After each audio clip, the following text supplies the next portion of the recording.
Selanjutnya, saya akan menjelaskan tentang analisis peluang usaha. Yang pertama, definisi peluang usaha. Secara sederhana, peluang dapat diartikan sebagai kesempatan yang muncul atau terjadi pada satu peristiwa.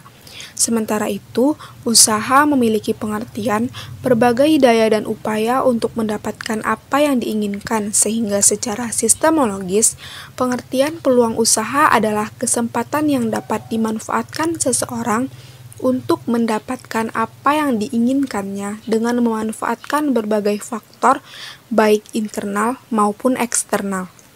Selanjutnya, kriteria peluang usaha yang baik. Untuk menjadi peluang usaha yang bagus, maka harus memenuhi kriteria. Yang pertama, permintaan nyata terhadap barang atau jasa. Maksudnya, kita harus memperhatikan permintaan apa yang lagi dibutuhkan pada saat ini, agar usaha yang dijalankan dapat memiliki keuntungan yang besar. Yang kedua, tingkat pengembalian nilai.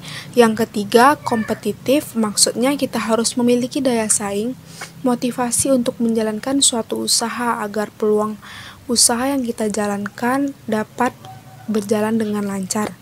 Yang keempat, pencapaian tujuan. Maksudnya, usaha yang kita jalankan harus memiliki tujuan agar terarah. Yang kelima, ketersediaan sumber daya dan kompetensi. Jadi, dalam melakukan suatu usaha yang kita jalankan, kita harus memiliki ketersediaan sumber daya dan kompetensi agar usaha yang kita jalankan dapat berjalan dengan baik. Selanjutnya adalah sumber-sumber peluang usaha. Peluang usaha dapat muncul dari hobi kita sendiri, yang sebelumnya mungkin tidak disadari bahwa hobi tersebut bisa dijadikan sebagai usaha. Jika hobi atau bidang yang dikuasai saat ini belum layak untuk dijadikan peluang usaha, maka dibutuhkan ide-ide yang menimbulkan peluang usaha. Ide yang berpeluang usaha bisa didapatkan dari hal-hal seperti berikut ini. Yang pertama yaitu cita-cita. Peluang bisa muncul dari cita-cita kita sendiri. Bila keinginan kita untuk menjadi seorang pengusaha sangat kuat, maka kita dapat melihat peluang-peluang di hampir semua bidang. Yang kedua adalah tekanan. Bila seseorang menghadapi tekanan, maka banyak gagasan yang muncul. Tekanan bisa datang dari luar, bisa pula diciptakan oleh diri sendiri. Misalnya, ketika seseorang mendapatkan tekanan untuk bisa hidup dan menghidupi keluarganya, biasanya dia akan banyak berpikir untuk mendapatkan solusinya, dan biasanya dengan berwirausaha. Yang ketiga adalah kecenderungan pasar. Mengamati kebutuhan konsumen di pasar dapat menimbulkan peluang usaha.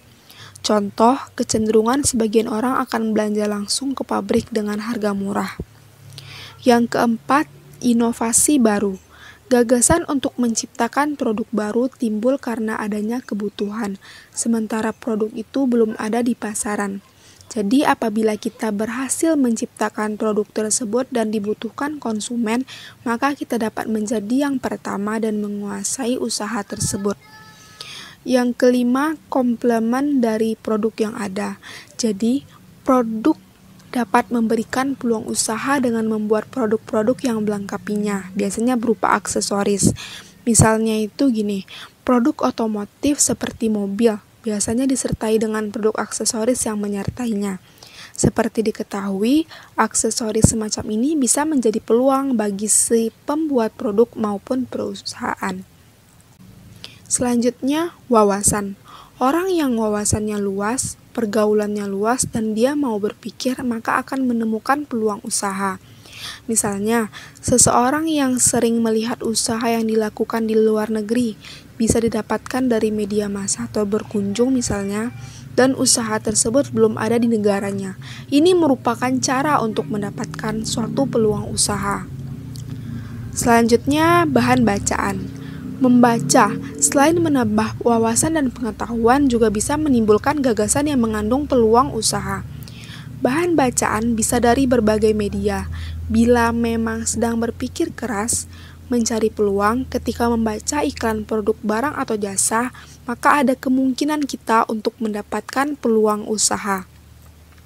Dan yang terakhir dari sumber peluang usaha adalah ide yang muncul tiba-tiba. Kadangkala gagasan bisa muncul tiba-tiba, di mana saja dan kapan saja. Hampir setiap orang mengalaminya, tetapi tidak banyak orang yang bisa mewujudkan gagasan menjadi usaha nyata yang membawa keuntungan. Kebanyakan orang melupakan ide-ide yang tiba-tiba muncul. Dia tidak bisa melihat bahwa idenya bisa menjadi suatu peluang usaha. Jadi biasanya dari ide-ide yang muncul ini seseorang belum berani dalam melakukan suatu usaha tersebut. Jadi hanya itu yang dapat saya sampaikan tentang sumber-sumber peluang usaha.